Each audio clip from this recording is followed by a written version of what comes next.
The big summer blockbuster has really struggled to return to form since 2020, since the theaters has been filled with nothing but crappy Disney Phase 4 and 5 Marvel, live action remakes, and sequels or prequels no one has ever asked for. And this summer is shaping up to be pretty similar. However, in my opinion, movies like Mission Impossible The Final Reckoning have been refreshing glimpses back to a different time. And now in theaters to help out Mission Impossible is the F1 movie.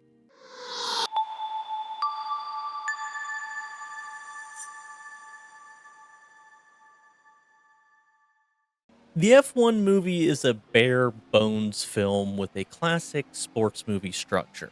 There is the older, semi retired prodigy that left the sport before he ever really made it big for one reason or another, only to come back and help out his old friend and end up saving the team, all while mentoring the younger guy after some cocky on cocky drama happens. And he, of course, seduces the strong, no nonsense female of the team that is in the typical male role that knows how to handle those cocky men. He does this all with a wink and his pure masculine aura, along with his ability to win and kind of ending up being a little bit of a sweetheart at the end.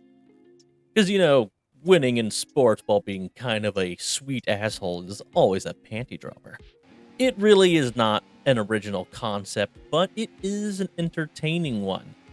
It is kind of like a back to basics kind of feel.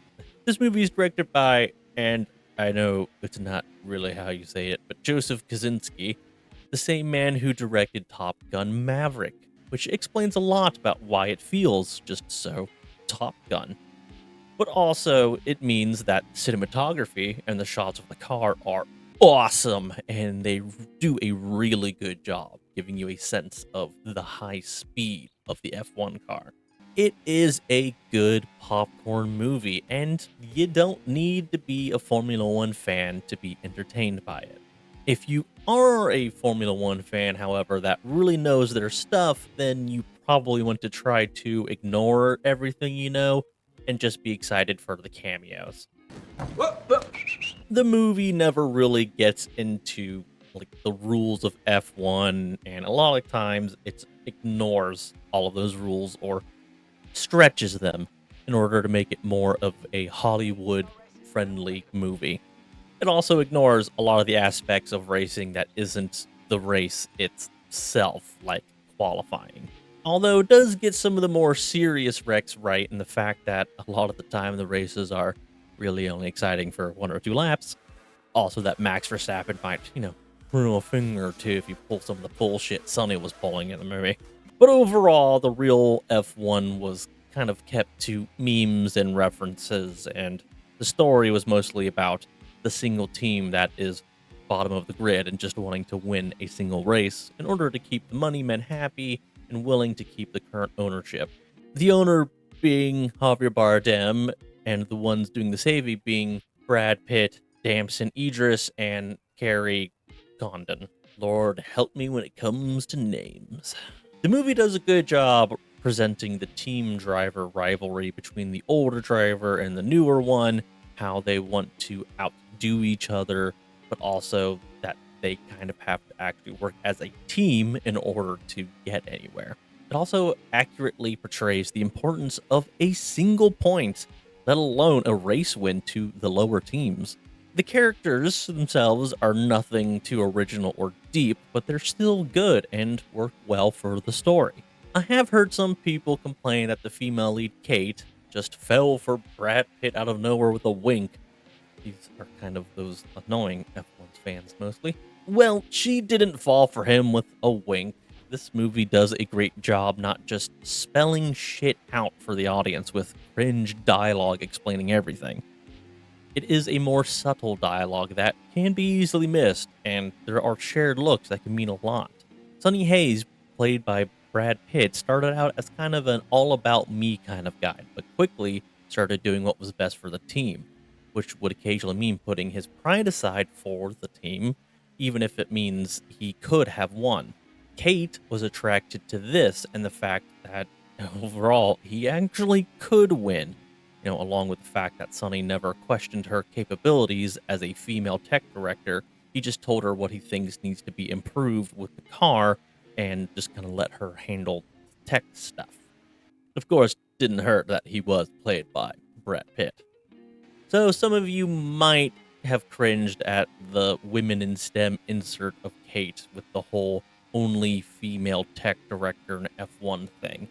But it is actually well done, and even her speech of "I went to prove my old boss, my ex, and my first university professor wrong" works. As someone in a STEM field for their day job, the wanting to prove that one particular college professor wrong is very accurate for many of us.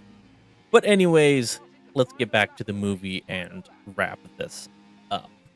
There's really not much to say for the review because there's really not much other than fast cars and the very bare bone structure before.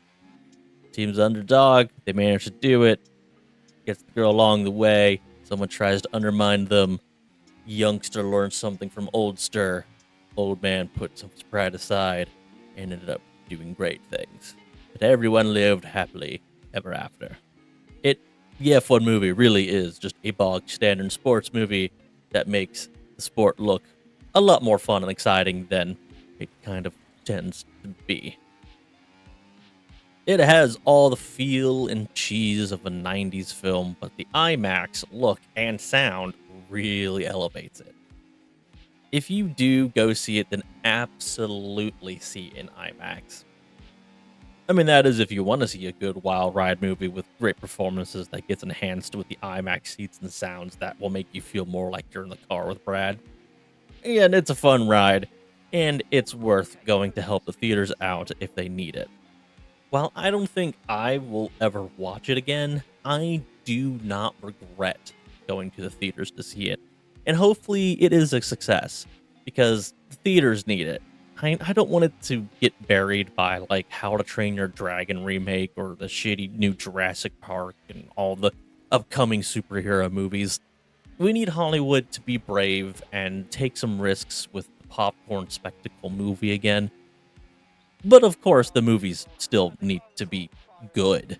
And even though this isn't the most accurate to the sport movie and not a box standard original idea, it is still just a good movie. So if you're here for the 4th of July weekend and you want to go watch something, watch an American in a Formula One car just go onto a grid full of Europeans and start fucking shit up. It's a fun ride.